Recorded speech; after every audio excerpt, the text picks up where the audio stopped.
When he come back around, go ahead. You can put it. Yeah, you can fade Fade it. it? Yeah.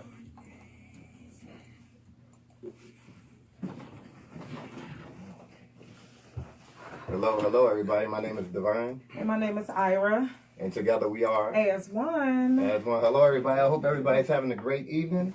It's going to be a beautiful show tonight.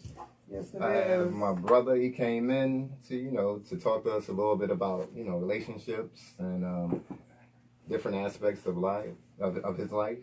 His name is Joshua Feggins. Again, his name is Joshua Feggins.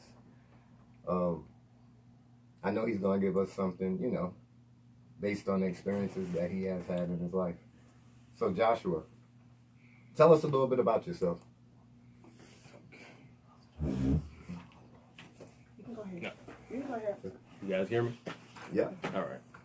So, my name is Joshua Feggins. I'm from Philadelphia, 27 years old, born and raised in Philly. Do motivational speaking. I'm a personal trainer. I also do put motivational quotes. I also do graphic T-shirts design. So, my background, as far as family-wise, my came from a family of police officers. Mother was a police officer. Father was a police officer. At one point in my life, I wanted to be a cop too. But then, once I started seeing things going on, like how they are happening now, in the world, I changed my mind. I started going to a different type of passion. And one of my passions was, fitness and health. So that's what made me started getting real into, training people, being a health coach, doing Herbalife also. Herbalife's been around for over 35 years. I've been in the business for almost about 3 years. So, Okay. Yep. So like I said, it's, like I said, fitness training. Don't forget that motivational speaking part. Yeah, the motivational speaking. Yeah, don't forget that. Yeah, definitely. I spoke at a couple of places. Even at a couple schools, and I just got invited. Actually, the other day to one of the facilities, Mastery Charter School. Okay, that's next, what's up. for next month for their career. They got a good career chess day. team. They got a good chess team there. Yep. Yeah. So I was invited by someone to come out there to speak on a panel for career day. Okay, So, that's what's up. Yep.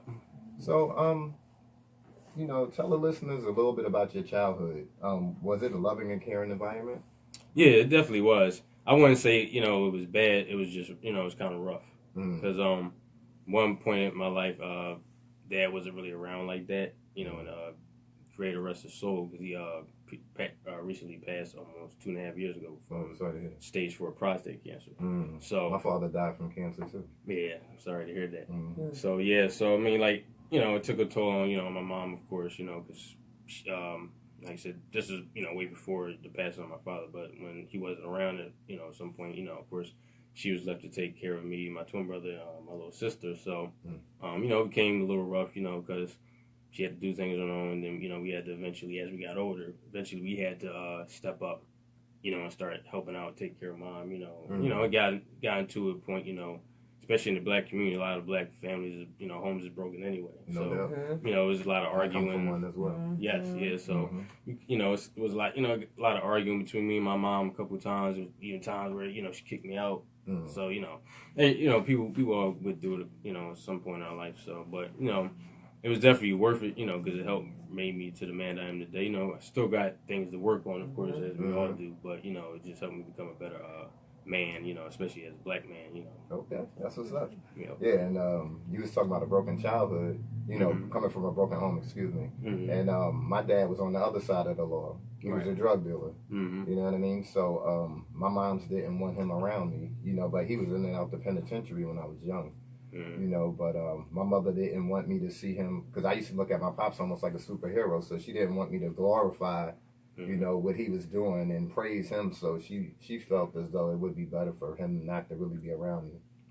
So it's a beautiful thing to come from a broken household, but you're still able to go through whatever you went through and get on the other side. And now you're motivated, now you're going to the school to go talk to kids, about your life and things to do.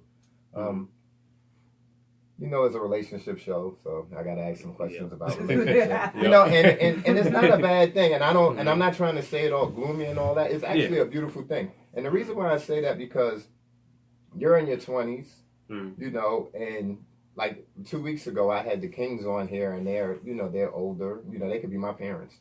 Maybe, I don't know, maybe even grandparents, I'm not sure. But anyway, I'm not trying to be disrespectful or anything, but I'm just saying, when somebody is in their 20s as opposed to somebody who's upper in age, we see stuff from a different perspective. Right. So in saying that, what do you think about dating in this present day and time? Especially with the social media age, everything is, put everything up as soon as it happens, you know what I mean? You want everybody to know your business. So what do you think about dating in this day and time? Especially in this generation, I mean, last week when we met, at the panel, I said, I spoke on that, one of the main problems that we got nowadays in this generation when it comes to dating is that most people focus on the physical first. You're not the spiritual, It's like the first thing people do is they focus on how good, the person got to look this good, when it comes to certain women, he got to be 6 foot, dark chocolate, this and that. Yeah, right. A bald head with a beard, exactly. A lot of women into beard and all that nowadays on social media. It's true. Look, I'm speaking facts. It's true. Yep, exactly. He got to have this amount of money, he got to have this. Or, for a man, she got to have this type of body, this and that, blah, blah, blah, and it's like, first thing we do, we just focus on the physical first, some people will try to use this metaphor as the metaphor goes, you won't, buy a car without test driving. So some people try to use that, for the same thing when it comes to relationships, for why most people go right into sex first, rather than, getting to actually know each other first. Look, don't even know people's names. Yep, exactly. They don't even know people's real names. They be knowing nobody's street names. Exactly, yep. So it's like the first thing they want to do is get into the physical. And then, of course, materialism and then money is a big issue too nowadays. And then like you said, with the social media, that's definitely a problem because, like you said, people want everybody to know your business. Instant gratification. Exactly. And it's like, that's, it's set up like that anyway. It's like, I believe that people shouldn't, it's not necessarily wrong with it, but at the same time, everybody doesn't need to know your business about your relationship because that's going to have more people becoming attracted to it and trying to, do something to crash the relationship. Especially when you up there saying how beautiful your girl is and she do this, that, and the third. You know what I mean? Then people come in with the shadiness, try to get cool with you. You'd be surprised. People will try to get cool with you they'll try to get cool with you on there, and then what'll happen, like I've seen it a number of times, people would just plug in and be like, yeah, so-and-so said I could befriend you and all that. Next thing you know, they in your DM or, your messenger on Facebook, and they hitting you up talking about, hey, what's up? It's no longer about your man. It's no longer about a friendship. Now it's about you. Right. You know what I mean? So that's definitely something you have to watch out for. And another thing, like I was saying about instant gratification, I think a lot of people put stuff out there, to try to make things seem bigger or better than what it is. Right. They front, basically, at the end of the day. But a lot of times people put their relationships out in the open, and then that's when all that interference start coming in. You let too many people in, then it might be hard to get them people out. Right. You know what I mean? Yep. So if it's a relationship between you and your woman, I don't think you should put too much info about yourself up there. Right. If you want to share pics or something, there's nothing wrong with that, but just keep in mind that everybody doesn't have your best interest at heart. When you're up there. Exactly. Yep. So what qualities do you look for in a woman? I don't look for really high standards. As long as she has a good head on her shoulders, she's about trying to better herself as a woman. She doesn't necessarily look for a man to do for her, but she doesn't mind a man helping her out. Because especially like in today's generation, there's women who say what can a man do for me that I can't do for myself? And it's like women's men lib almost. Yeah, so it's like men definitely play a part in that because because some of us nowadays don't know how to become men anymore, and one of the reasons why it is because we had broken homes, so we don't. Our fathers are not around, so we don't know how to necessarily be the men that a lot of our women want us to be. So, you know, it becomes a chaos, you know, thing where, you know, we're going at it with each other. You know, it's a battle of sexes, basically. You know, it's like... That's true, definitely. You know, and then it gets to the point, you know, especially in the black community, that, you know, we feel like we don't need each other at all anymore. We really do. You know, because, you know, it doesn't matter, you know, whether you're a woman or a man. You can't make a baby without the opposite sex. That's true. So it's like, you know, it's too much. But, like, as far as, you know, what I look for in a woman, like, as long as she's, you know, she cares about herself, she cares about her well-being, she knows her worth, you know, she respects herself, you know, mentally and physically wise, you know, she definitely has a spiritual connection, you know, with Creator, you know, because that's very important. That should be the first thing, you know, that everybody should look for first. That's one of my questions later on down the line. But that was one of my questions.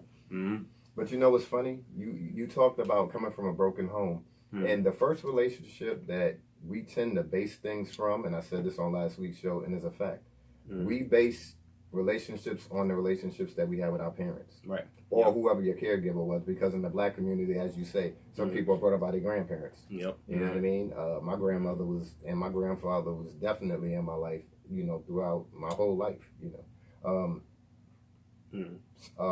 Then on top of that, you know, if, I don't know why I keep saying, but if you come from a situation where it may have been abuse or your father may not have been around, so you didn't have a good representation of what a man should be or how he should treat a woman. Because if your father wasn't there, basically you were picking up the emotions and the interactions of what your moms did. Exactly, right. Yep. You know what I mean? You didn't pick up the interactions of your pops, or if, you know, like my pops wasn't around, but my mother didn't bring men in and out of the house. Right, exactly. So I picked up some of my mom's and my grandmother's emotions, which comes into play of why I'm able to talk to women so freely. Exactly. You know, so that's a lot of things, and it happens in the black community, you know. Yeah.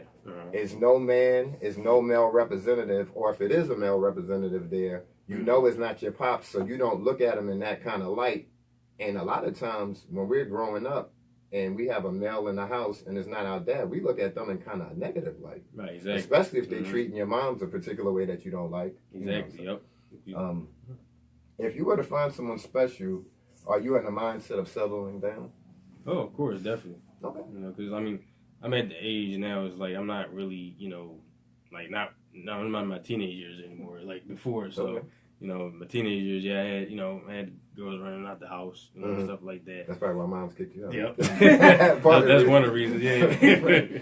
But like I said, you know, I grew out of that, you know, pretty quick. Cause, yeah, it gets old after. Yeah, so, you know, plus, like I said, it's just too much going on anyway to be, you know, just ripping and running, doing crazy stuff, you know, with just anybody, you know. There's nothing wrong with, you know, having that special somebody with you, you know, helping you out, and then, you know, of course you're doing the same thing for them. Yeah. You know, because you need that, you know, special somebody to be with you, you know, help you out, have your back, and you have their back. Part of your backbone. Yep. Keep everything sturdy. Yep. You know? And it's funny that you said that. I remember when I was young, my mom checked me one time. I had brought this chick, and I'm originally from New York, and she was like, yo, you got this. She was actually a hoe from 42nd Street, which was a big hoe spot.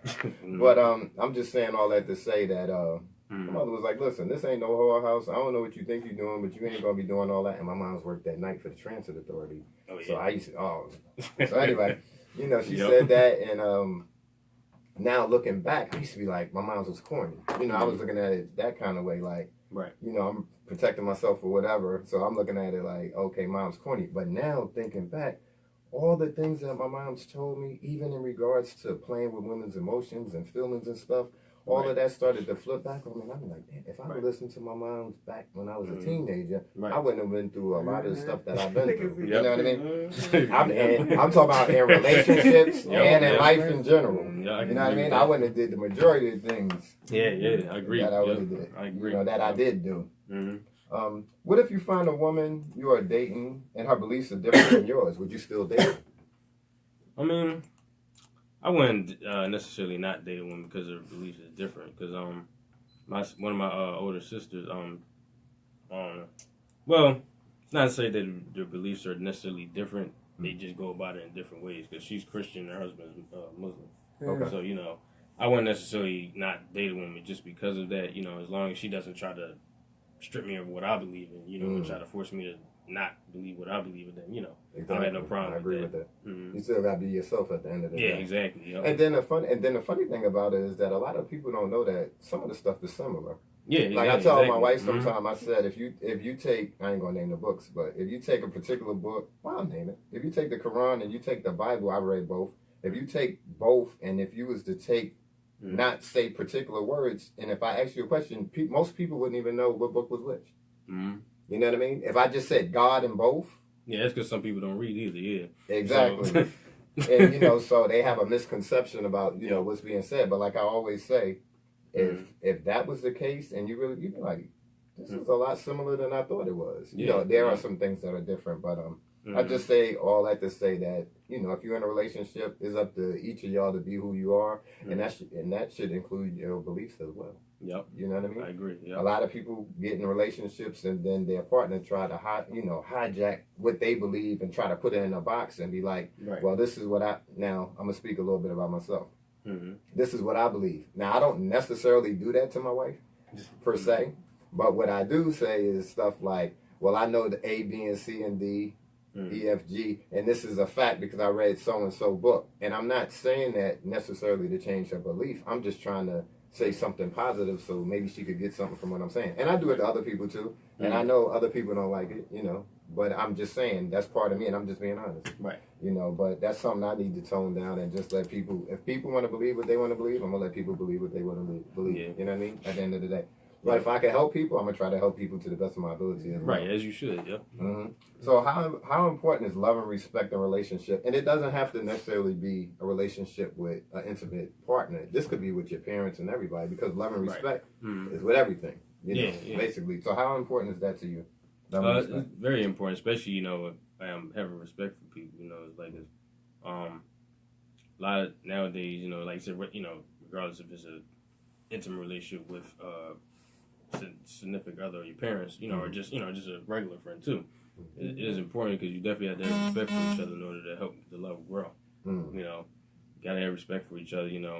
Everybody's not perfect. Everybody has their flaws and stuff that they work on. But one thing that I also said, don't try to get people to change for you. Allow them to change for themselves first. Because we can't change anybody anyway. Exactly. They have to make a conscious decision to want to do something different. Exactly. Because you try to force somebody to change because you want to feel comfortable. They're not going to be comfortable because they're not doing it on their own. They're not being They feel like they feel like they're being forced. So they're going to start becoming angry, and then they'll take their anger out on you for no reason. Not that they mean to, but because they're not understanding also either.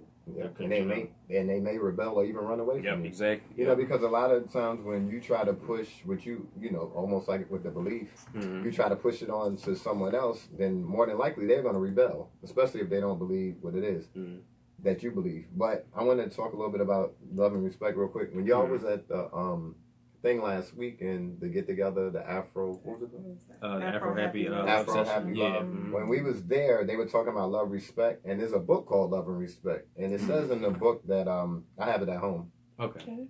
I brought it from Texas. It's a good book. Yeah, my wife brought it from Texas. It's a good book. It's called Love and Respect. I forgot the dude's name. It's a good book, but it's repetitive. Right. That's all I'm gonna say. But one of the main dynamics in the book is that it says that a woman wants to be loved and a man wants to be respected. Right. And if we could keep that in mind, I think that would solve most of the problems in relationships. That would solve most of the problems in marriages and other things. Yeah, I agree. It definitely would. So how important is communication to you in a relationship? It's definitely important, but I'll admit on this, a lot of, when it comes to us men, sometimes we got a lot of problems in that situation. Because a lot of times, the man is, made to be the masculine, energy type. So, we're not, so it's like we're not made to be, the emotional type. So it's like sometimes we don't understand when a woman's trying to, express her feelings to us. Sometimes we take it as, oh, come on, you nagging me, getting on my nerves. Like, I don't want to hear this again or something, But, sometimes... And then you gotta remember too, there's a lot of women who are daddyless too. That's true. So sometimes they're seeking the comfort of just a man in general, not just a dad. Just seeking that comfort and love, not necessarily a sexual type of love, but just the comfort and love, comfort of a man in general. You know what's funny? It's funny that you say that because now, okay, The flip side of it, and it's true what you said, like a lot of females, if they didn't have a male figure or a dad in their life, they look for that. They tend to look for that in relationships that they get in with men. Right. But this is the flip side. A lot of women who haven't had that in their life, when you give them your love, they don't know how to receive it. Right. Because to some women, that's actually foreign. You know, I remember I asked this woman, I was asking her about love, and I asked her to describe love. And she's actually older than me by maybe 4 years. You know, she couldn't describe love. Oh, yeah. And she was in her 30s at the time. Wow. And she was married. Oh, wow.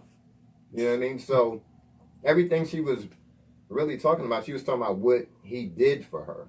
Right, exactly. Like monetarily, like he bought. But I said, but what is love? Right. And she had no idea that it was a level of understanding. You know, love is the highest level of understanding amongst the two individuals. Yep. She couldn't tell me that. Right. And I'm like, how could you have been married at that time? I guess it was maybe 7 years, 6 years, and she couldn't even tell me what love is. And that's crazy to think that somebody was in a marriage for 6, 7 years and don't even really know what love is. Right. And like I said, she was one of them women that I knew that her dad wasn't around. He was one of them peekaboo dads. Right. He'll come around, and then he'll dip off 2, 3 years. Then he'll come around. Then one time she didn't see him for 10 years. Oh, yeah. Then he came back. Then he came back with like 3 kids. Wow. Then he dipped off again. And then he came back and he ended up abusing alcohol. And the woman I'm talking about, I haven't even spoken to her now in maybe over 5, 6 years. She's not even on social media anymore. And that's how I used to speak to her, somebody from my old neighborhood. And I remember how her father used to come in and out. And I remember how we used to see him walking down the street. And I remember it got to the point that when she used to see him, she didn't even used to speak to him. Right. You know, so what you saying that's what I'm saying. It's the flip side. Sometimes when a woman or a young girl doesn't have that man in the house, her dad, when they do get a man in their life, they're unable to receive love because they're not open to it, because they weren't taught to be open to it. Especially if their moms was beating up their pops. Your dad ain't this. Your dad ain't that. He ain't do nothing for you. I don't even know why you call him daddy. He ain't your dad. So and so right here is your dad because he's been living with us for 2 years. Right. You know what I mean? When all of that comes into play, then the female and the male, they're mixed up. So they're unable to distinguish the difference between true love and what, you know, the fantasy of what somebody's trying to portray. Love that. Right. All right, so let me shut up. How important is physical chemistry to you? Physical chemistry? Because you was talking about that earlier, how nowadays men tend to just look at women, you know, for how big they think. Oh, yeah, oh, she got, you know. They look at her for that point of view. Oh, yeah, she holding, you know, fam.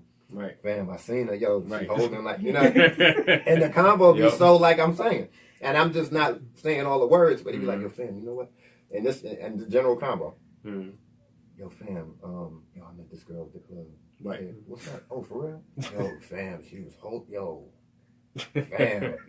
I can't even explain it to you. The chick, she was holding like, you know what I mean? She was dropping it, you know what I mean? And I was, but I'm just leaving out parts. But the funny thing is, this is really how combos go. They be limited, and so then I'll be the other dude. So what's her name? I don't even know her name. I call her Fire because she hot. You know what I mean? Her name is Fire. You know what I mean? Right. And people tend not to know that nowadays, and this ain't something new, but nowadays, so nowadays I'm going to be like, okay, it used to happen in the past, but now I'm going to ask another question. Well, then, what's her real name? Right. Dog, I don't even know what her name is. I just know her Fire because she hot. You know what I mean? Right. And that's the basic combo. And I'm saying it jokingly, but kind of now, and it's pushing in our eyes. It's pushing our eyesight.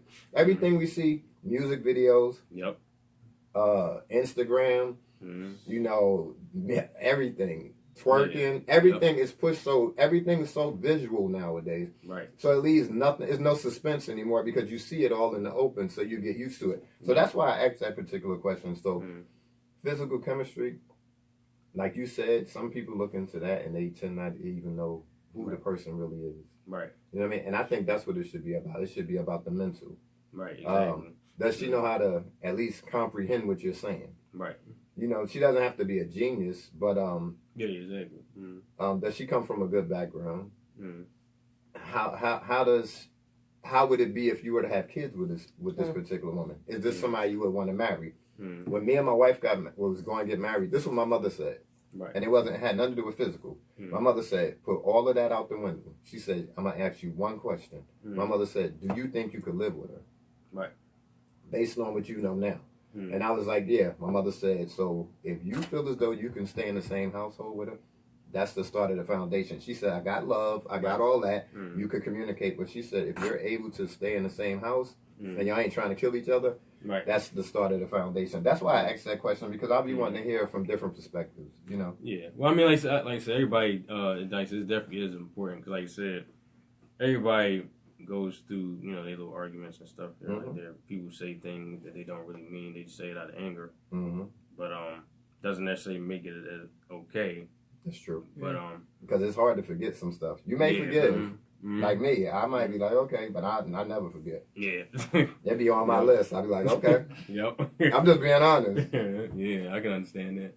Yeah, yeah, like you said, as far as, you know, like you said, how the men see the women now, like I said, that's definitely something that, you know, definitely needs to change. Like, we shouldn't look at, you know, our women as sex objects, you know, even though at the same time it plays on both parts, because, you know, women, like I said, a lot of us, you know, both on both parts, we grow up, we lost, and then, you know, women are posting pictures, you know, basically naked pictures all the time, sexual posts all the time, you know, about how they sexual mood is, you know, and it's like when a lot of men see that, they're going based off what they see, because you're the representative of your, you know, what you present. You see what I'm saying? So how you present yourself is how, you know, other men are going to present you, you know, and just same thing, you know, vice versa, how a man presents himself. He's the type of guy that's always flashing his money, flashing what kind of car he got and this and that. Then he will most likely attract the type of woman who just wants him for what he has, not for who he is.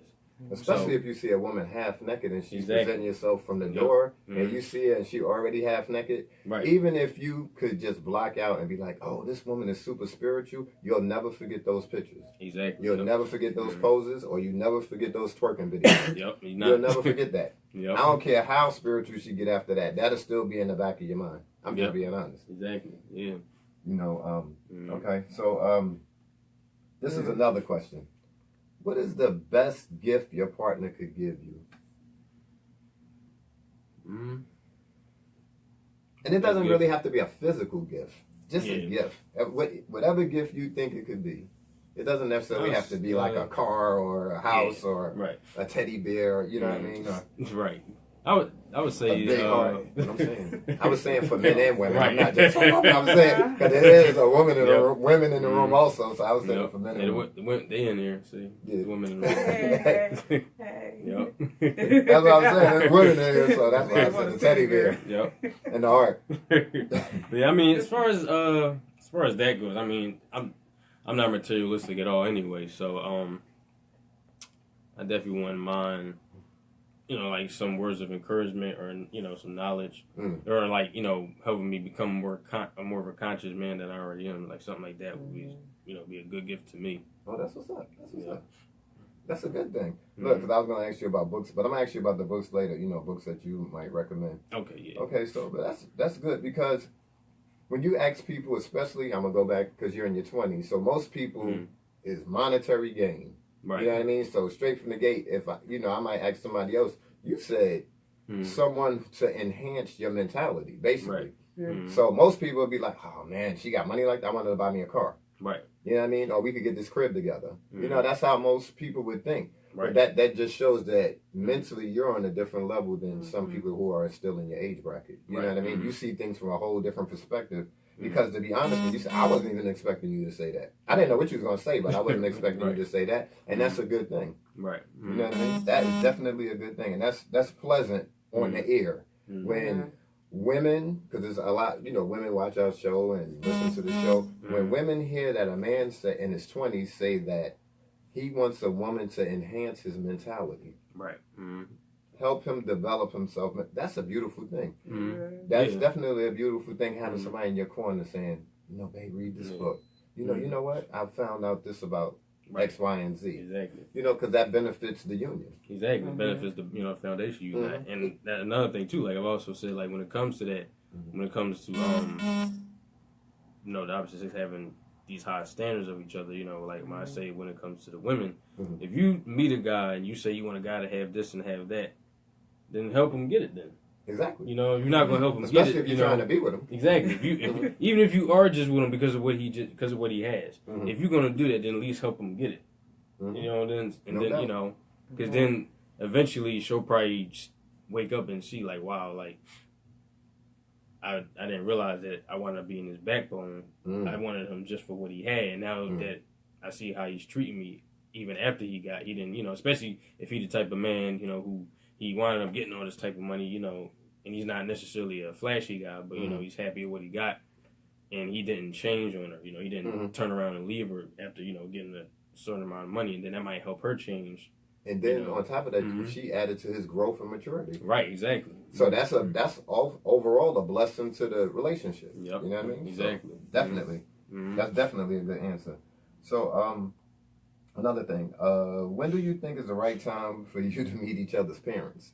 Now this is funny because a lot of people say some women be like, I want you to meet my moms right now. And a dude be like, nah, I ain't trying to meet dad right now. You know what I mean? Not that necessarily that you're scared of dad or anything like that. Right. You know, it's just different time periods for men and women wanting to meet each other's parents. And then some dudes, I'm going to be honest, back in the days, I didn't bring all the women. I messed with them. Man, I had a truckload of women in the joint at one time. Like, I'm not fronting, I'm being honest. Right. Exactly. I used to talk to a lot of women back in the days, and it was select few that I would introduce. The other ones was the sneaking joints when my moms was at work. You know what I mean? It was select few because I knew, like when my mom seen the chick I was talking, my mom, she was like, "Yo, where you found her at?" That's what my mom asked me. She said, "Where you found her at?" Right. I'm like, "What you talking about? She a good woman. She had a bachelor's degree. She was working on her master's degree. She was like, I don't care what she working on. She looked like a straight hoe." And that's how my mom's kicked it to me. It wasn't no fronting like I'm a high. She came straight out. And to be honest, she did look like a hoe that day. The day my mom seen her. But I'm just saying all that to say, you know, it's differences in the way we think when it's time to meet each other's parents. Especially some dudes, if you know your mom's is super critical, you'll probably take your time. She might not meet your mom's till 6 months to a year later. And then she'll be asking you questions. Well, when am I going to meet your mom's? Oh, she in Canada. She's going to be there for 9 months. Look, and then when she come back from Canada, she's in Arabia. Look, and then you take a picture and put it up on in Egypt near the pyramids on a camel. You know what I mean? Just to be lying or whatever. But you know, we got to have fun with it. I ain't just trying to get it all serious. But when do you think is a good time? I mean, and I'm gonna ask both of y'all. You can put her on camera too if she want to get on. Yeah, well, I'll let her answer first. Then. Go ahead. Introduce yourself, ma'am, so everybody know who you are. That's my girl, Jazz. Hi, I'm Jazz. Hey, Jazz. So to meet somebody's parents, I'm gonna say for me, I've only introduced my mom. I live with my mom. I've only introduced my mom to 2 guys that I've ever talked to, so she only has Mom's is critical. a short recollection. That's right. Good for you. That's right. Mom's is critical. Also, not that that's a bad thing. And I'm also because we came up in the church and we had certain morals and values instilled in us at a young age, I was also, even though I felt like I kind of was trying to be that I got it together type of woman, something of, value. Character. Even then I was like wary to meet other people's parents. I'm like, if I know how mom's is, I don't know how I want everybody else to, take me on. So I've always been like apprehensive in meeting them. And obviously once I open up and start talking to them and they ask me what I'm doing or type of person I am, I have the answers. But I felt like even though when I didn't know all the answers to the questions, it still was like, I don't know, because I know my parents is something else. So yeah, that makes some people uncomfortable. Yeah. Not just you. It does, because you may not know what they may ask you. Because I know I've been to some people's houses and I had some questions. I was like, it was like asking me questions like, well, what are you going to do when you get on a rocket to the moon 20 years from now? I'm like, dude, what did you? I'm serious. I've had some questions asked to me that I would never had thought I would have been asked. Well, okay, so back to you. When do you think is the right time?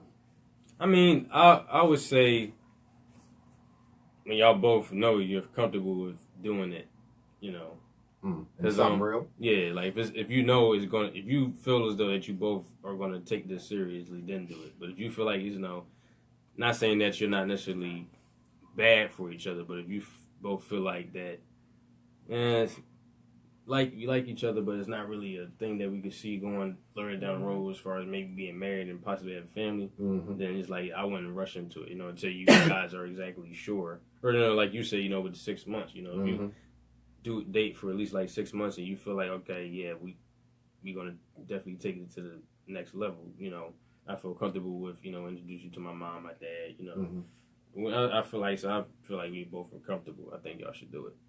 Because I just said 6 months. I threw it out there because by 6 months, at least you should know a little bit about the identity of a person, the person that you're with, their character. Like you said, is this just a fling, or is this someone that you're trying to take it further down the line with? Are y'all really going to be in a relationship, or is this going to be where it's at? So that's why, at least by 6 months, you should at least know that. Right. You shouldn't still be questioning yourself like, am I really going to be with that person?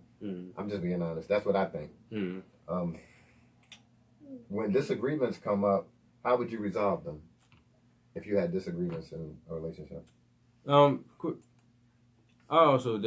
believe definitely talking with the person is definitely the best way to do it. It's just that sometimes,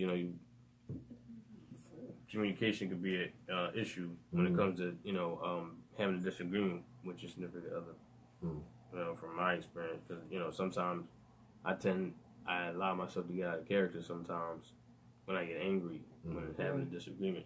Because, like, I don't know how many people are into, like, astrology like that, but I'm a Libra.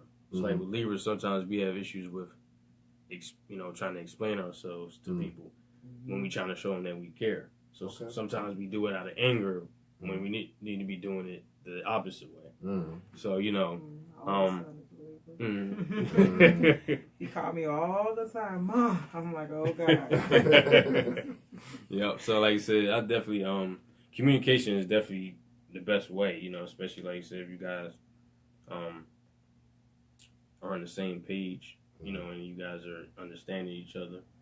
So, as long as guys are understanding each other, even if you do get a little hostile with each other at first, as long as you bring it back down eventually,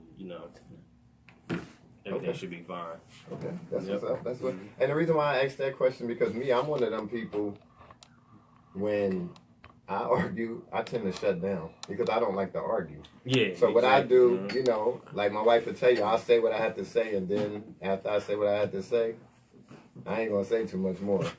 and I'm not saying it like it's necessarily a good thing, because you have to get those feelings out, because you don't want them to pin up, and then they start to become resentments, and then you spaz out, one day on somebody who it has nothing to do with. Right.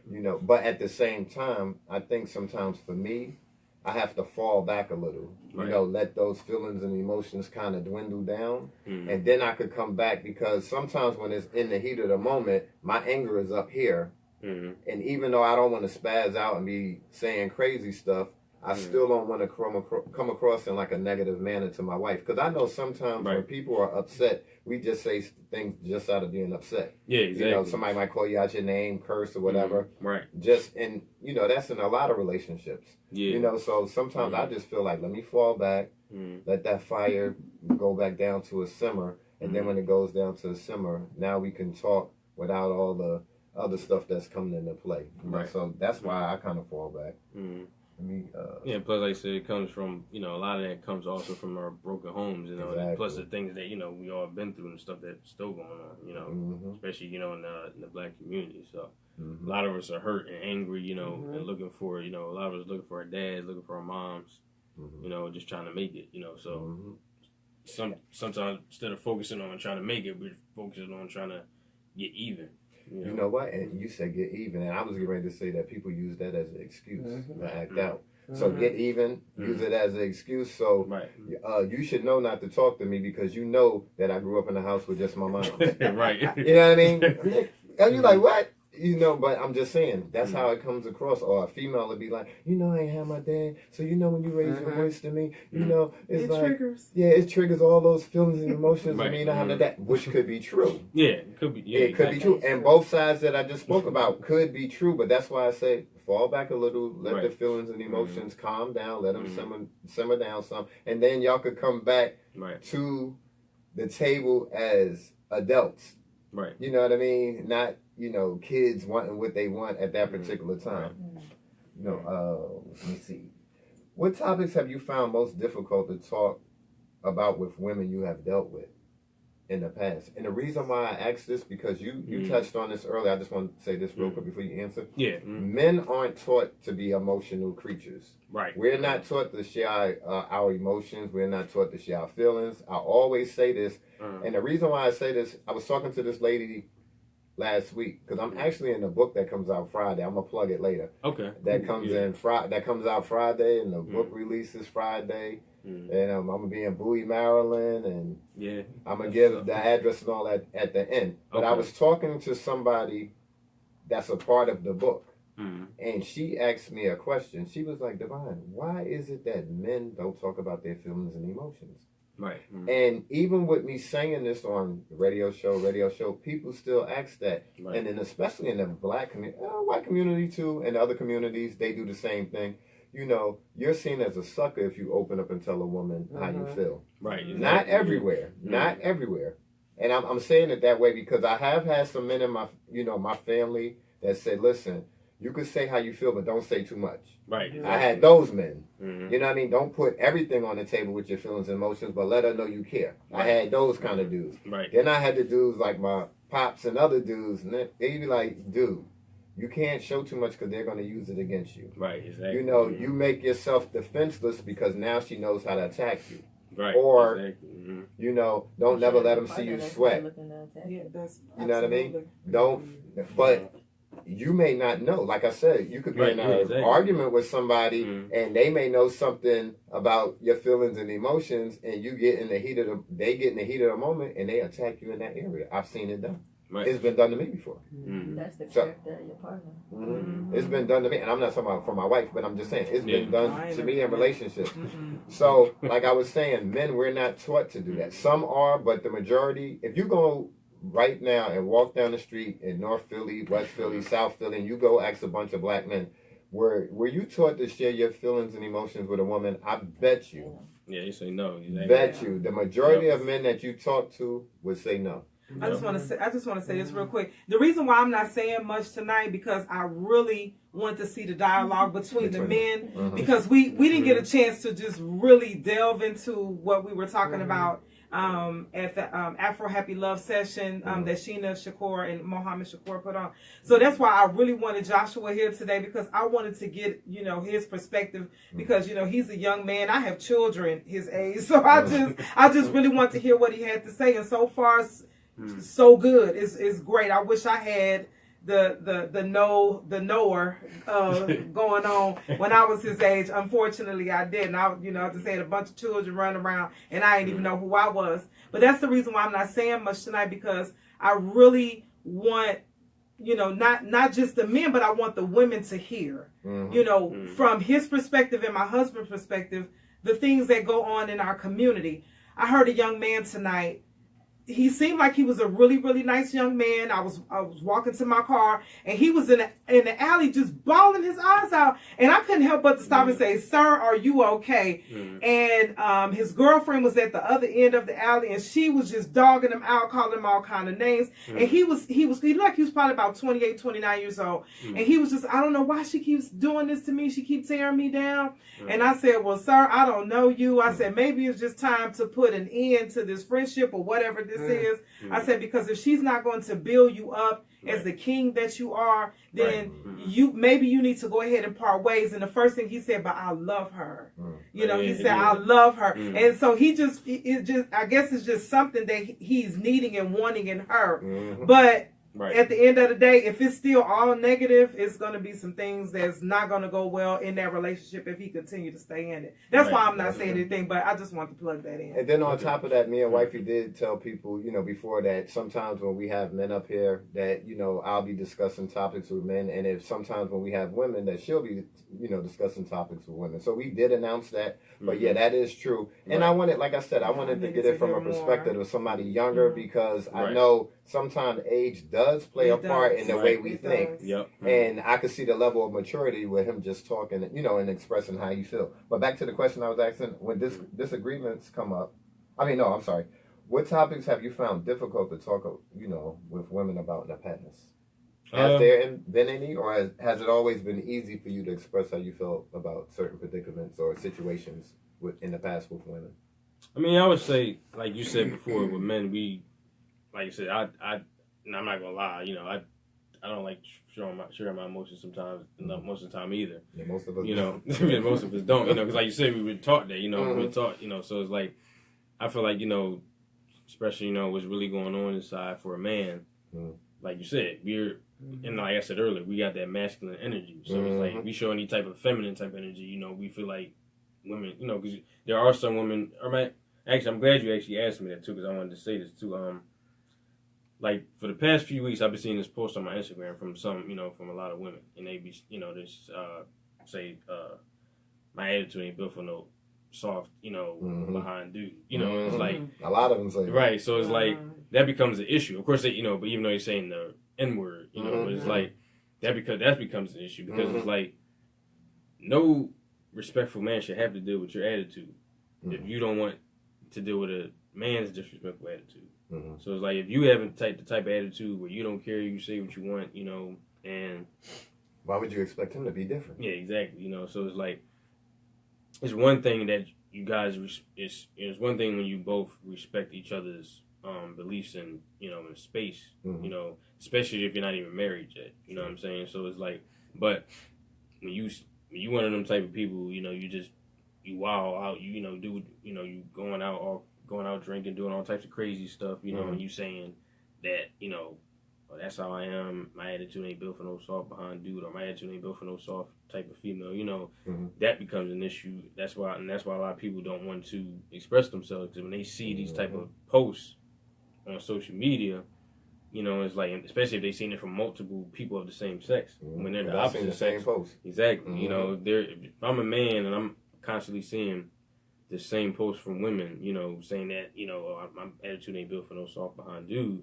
it's like, that's going to make it, it'll put in a lot of men's mind that, wow, and it's like, what's the point of me even trying to, talk to any type of female nowadays? Because if I'm... Or even have respect. Yeah, exactly. Because if I'm... Because I don't like arguing, or because I don't like, an argumentative woman that does that type of stuff, she sees me as a soft type dude. Because I actually went through that before, too. Like, I had girls, back in the day that they would find me attractive, we exchange numbers, and then they would stop talking to me, and they would tell me the reason why was because I was too nice. And it's like, wow, y'all, because it's like, so because y'all so used to dudes disrespecting you, when you meet a nice guy, oh, he too nice. I like street dudes and this and that. One of my friends is like that. My female friend. She is so sweet though. Yeah. One of my female friends is like that. She's like, I can't deal with no soft dude because I'll run over him. But this is the thing. Right. You know what's funny about that? I never understood a woman who says that, okay, she wants a man. Okay, now, the thing that comes along with that, what is a man in your eyes? Exactly. Now, you have to come up with a definition of what a man is in your eyes. Now, tapping into that part, now it goes back to the relationship that the woman had with their dad. Or whoever played the part as dad. If it was corrupt and chaos and all that going on, that's what you tend to, you tend to want to receive that because that was what your definition of what a relationship with a dude, with a man. The first man in your life is your dad. The first woman in a boy's life is their mom. So that's what they tend to, see it from that point of view. So if it was negative, abuse, chaos, any of that, they're going to see it from that angle. Hold on, babe. Let me say one other thing.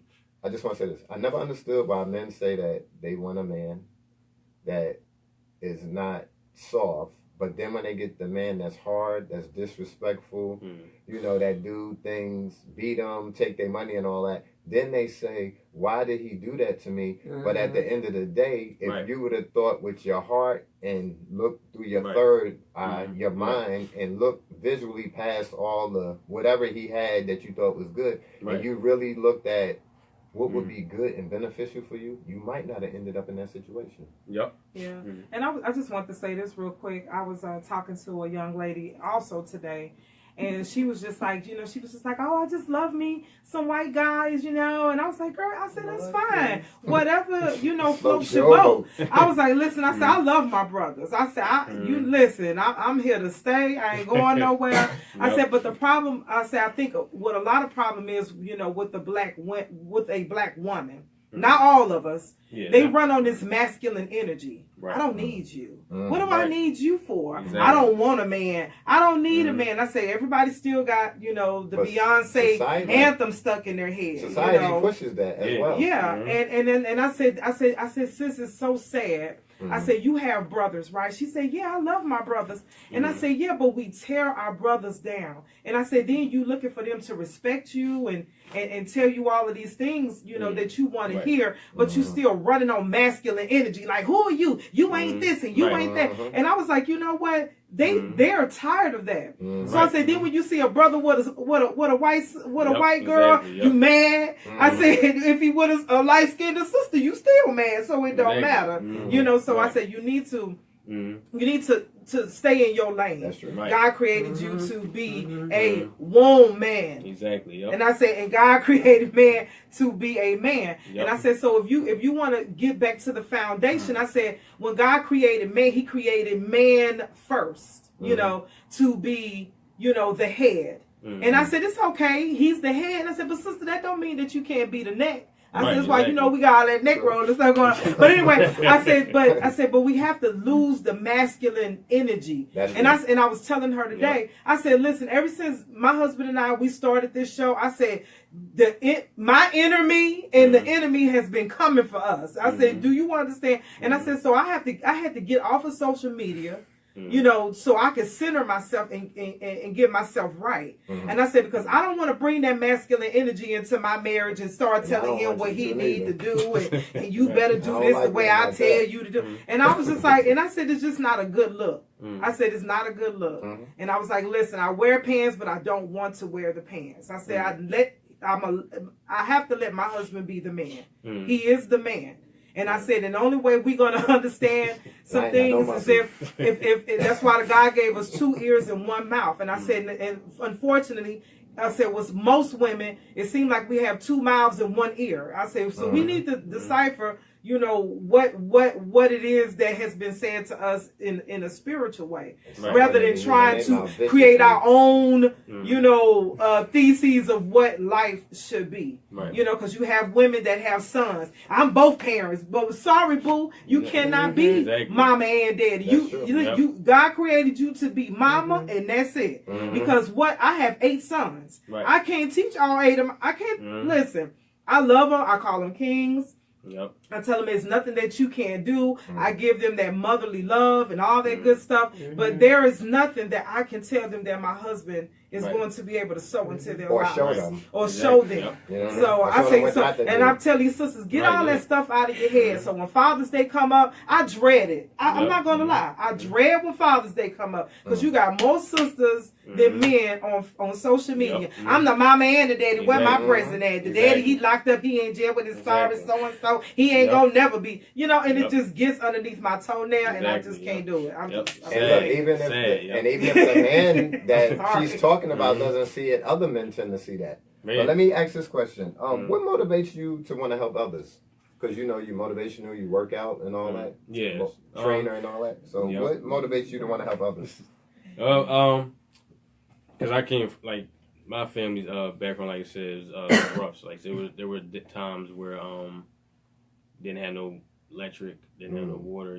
We had to make ends meet with what we had in situations like that. So, and then as far as health wise, I come from a family where both sides, mom's side and dad's side, they had a lot of health issues.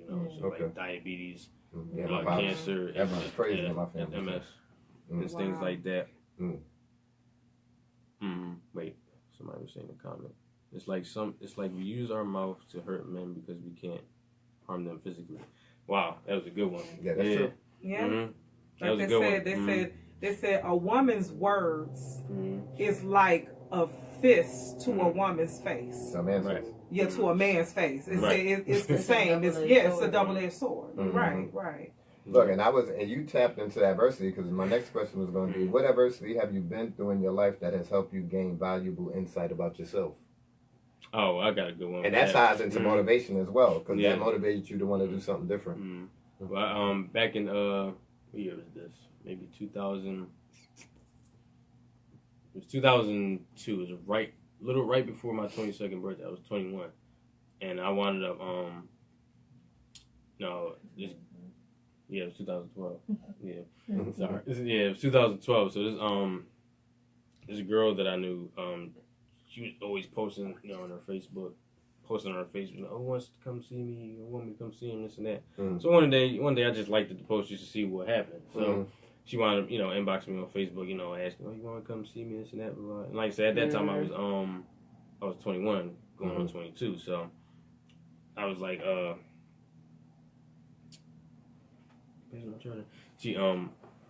she was so I said, yeah, I wanted to see you. So we was texting, we exchanged numbers and everything. So I told her, I just kept it real. I said, I didn't have sex in a long time, so I want to have sex when I see you. So so she was like,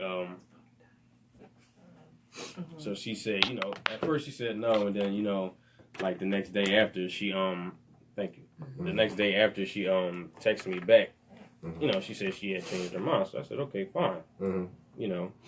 So I said, something was telling me in my mind, don't do it. Because I asked her for her age, and she was like, I'm 17 going on 18. So I said, all right, cool, fine. Because, I was 21, so like, I can't be, younger than that. So, so, like I said, long story short, like I said, she came over, we did wind up having sex, and she had told me that she wanted to keep having sex because she enjoyed it, fine. So next thing you know, like maybe probably a couple days after, she sends me these text messages saying they know it's you. And I'm like, they know it's you? I said, what you talking about? What you mean they? Who's they? So she was like, ha, anyway, they know it's you. I did what you asked, no need to blackmail me. So I'm sitting there thinking to myself, do you know what blackmail is? Because what are you talking about? Nobody blackmailed you for anything. So then she was like, anyway, don't worry about it. They know it's you. Don't talk to me no more. This and that, blah, blah, delete my number. So I said, all right, fine. I deleted her number. So this happened in July. So next month, in August, I was in Yaden. My mom called me. She was like, cops was looking for my brother. But he didn't, it was a situation where... you got a twin brother too, right? Yeah, okay. So it was a situation where he was in the wrong place at the wrong time, so he just got blamed for it. Okay. So she had told me they was looking for him. So, she wound up calling me back saying they was looking for me. Because I never had been to jail or anything like that. So then she called back and then she said, no, they was looking for you. So I said, for what? She said, this girl said you raped her. I'm like... And I'm sitting there thinking, I'm like, there's only one person I can think about who probably said that. So like, it had to be her, So it wound up being her. And then so like I said, long story short, I went through the process and I was on probation for 3 years. But I mean, I went through the 3 years straight clean. I had no problems with the parole officers or anything like that. So that was one of the reasons that helped me start that made me wake up. I bet it did. Yeah, because like I said, that situation like that, when you being lied on, about being raped, especially by a woman from your own culture, that's crazy. It's and it's crazy because they don't understand how that can really damage a man's life, dealing with that type of thing, because the system, is set up that way for us anyway, No doubt. Yep, system is set up that way anyways for the black people to fail, and to keep. Because there's over 50%, prisons filled with black men. The unemployment rate of black men is high, super high, and school dropout is high. And that's how they trying to keep it. So it's like I went through that situation. Thought I was, it was very hard for me to find a job at one point. Because of the record. And the crazy thing is, like, I was going to interviews, passing them with flying colors. As soon as we got to the felony part, they're like, I'm sorry, we can't hire you because it's like, come on, man. And it was so close to the time. It's like. It was definitely a stressful time, but but yeah, like I said, I wound up had a friend. She had sent me a flyer for job fair for Penn, University of Penn Hospital. So I wound up going. They was hiring a spot. You know, I got hired, and I was there for over 3 years. So recently they fired me this year, January 5th. But I was actually more relieved because I was planning on quitting this year anyway. Even though I wasn't planning on quitting that early. But right after it happened, I just been up every day training. You know, I just would. You know, I didn't sit back. You know, like, oh my God, I don't know what I'm gonna do. I just got up and started grinding. You know, started advertising my personal training, and I've been training ever since that day. You know, so it didn't hold you back. But you know what's crazy about that? I know somebody back in the days, a friend of mine, that happened to him, and we were kids, and it was a group. It was a group of people. They was filling up on this girl.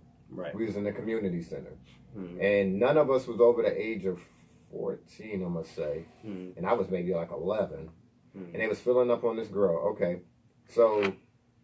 This dude, I'm gonna say his name. He's not even alive anymore. His name was Mr. Brown. Mr. Brown came over to the steps. He was like, "What y'all doing? What y'all doing?" So it was two girls. One girl was letting people fill up, and the other girl said, "No, they was raping me and all that." Look, nobody raped this girl.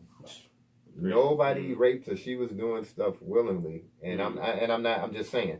And what happened was, when her moms found out, her mother pressed charges against 3 of the boys. And these boys was going to do time. And I think the oldest one maybe was like 13. And it was all over a lie.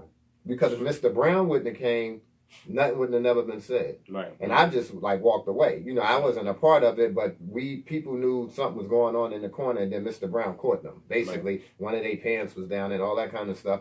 And then when she got caught, she was like, "He raped me" and all that, and they almost went to jail for years. Right. For that. And none of them was over the age of 13 or 14. But I have 2 more questions. Yeah. I was going to ask about finances, but I'm gonna skip that. Are there any books that you would suggest for people to read? Any books that have helped you? Yeah, I would definitely say Act Like Success, Think Like Success by Steve Harvey. Okay, yeah, I read that. And John C. Maxwell. I got 2 of his. Yeah, we have a lot of I forgot what that book is that I just got. One is red and one is white. One is red and white. One is blue and white. He has a lot of small. Actually, it was the ones they gave us at the panel. The small, like it was like green and white. Oh, they got the. This is a different one. That's a different one. It's a new one. Yeah, I don't know what I forgot what it was called. I think it was called. It's like 15 Ways to Live a More Successful. Yeah. Okay. That's what it is. I have that one. She has so that one, is definitely a book that I would suggest. And then especially people who are spiritual, I would definitely suggest this book I was reading is called God's Promises for Men. Yeah. And then God's Promises for Women. Yeah. Okay. So those two, definitely those. I never read that one though. I might check into that. I gave those to my sons. Yeah. Oh, that's what's up. Okay. And then even not just books. I always encourage people to watch motivational videos and stuff like on YouTube or podcasts. I do that. Yeah, definitely that. Like I said, especially if you're not somebody that doesn't like to read too much, even though it definitely is good to read because we need that. But those are some books that I would suggest. Mentality. Yep, exactly. Those are definitely some books I would suggest. And like I said, then of course the YouTube motivational videos and stuff. That helps. That's what's up. So this is the final question. What advice would you give people? Whatever you would like to say. It doesn't even have to be about relationships. It could be about whatever you would like to say. Right. I would say understand that life is not going to be easy. It's not meant to be easy. Even if you try to take the easy road, it's going to wind up turning into the hard road. Especially if you're doing something that you really don't like to do. You're just doing it because it's fast money, So, and that's what a lot of us are doing. That's why a lot of us tend to, end up in the penitentiary. Yeah, exactly. Do drug dealing, stripping, stuff like that. We like, well, it's fast money. I don't want to. And it's like I understand you don't want to work for the man, but it's like you got to start off somewhere. Start off small. If you got to start working at McDonald's or something like that, just start, put your money to the side. You don't got to go out and drink stuff like that like everybody else does, because that's what social media, the Matrix pushes. That's what it does anyway. It teaches, showing us, this is what life is about. Getting money, going out drinking, partying every time. Going to a strip club, throwing up $50,000 and exactly. all that. Doing all that type of stuff. It's like, what are you getting out of that? First of all, I'm not throwing money that I just work for. First of all, I would just work all them hours all week for that money. I'm just gonna go and just throw it, at somebody. Nah, then it's disrespectful to our women to do that too. So it's like, I ain't gonna lie, I've been to strip clubs, a couple times in my life, but like I definitely was like never like really into it because like I didn't like seeing other women do that. It's like that wasn't why I wasn't into it. No. I'm just joking. Plus, it's like you don't have to, jump down to your lowest point, just to make, just to get by. Look, lowest point, even when they say savage, if you really think about the word savage, you're bringing yourself down to bare minimum. Right. You're breaking yourself down to, from where you're at, being a respectable person, and you're breaking yourself down. And it's so funny how the culture switches words around, and they'll take a negative word and plant it as something as cool or being positive, but in reality, that's a negative connotation that follows you.